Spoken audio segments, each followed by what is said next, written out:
সংরক্ষণ করতে হবে। কারণ আমাদের সারা পৃথিবীতে 3 ভাগ জল 1 ভাগ স্থল আছে, কিন্তু সাধু জল যেটা মিষ্টি জল, এই মিষ্টি জলের পরিমাণটা খুবই কম। তাই এই মিষ্টি জলের পরিমাণ যেহেতু খুব কম, আবার আধুনিক জীবনযাত্রার ফলে আমাদের এই জল দূষণ করছি, আমরা বিভিন্ন রকম ভাবে দূষণ করছি। তাই আমাদের বৃষ্টির জলকে ধরে রাখতে হবে। আমাদের স্কুলেও আছে জল ধরো প্রকল্প।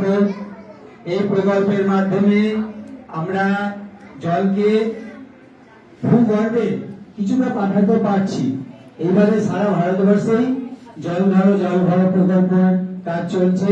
তোমরা যদি সতর্ক হও, তোমরা যদি সচেতন হও, তাহলে এই যে খাবার জল, পানীয় জল যেটার পরিমাণ খুবই কম, সেই পানীয় জলকে তোমরাও রক্ষা করতে পারো। 1 ফোঁটা জলও যাতে নষ্ট না হয়।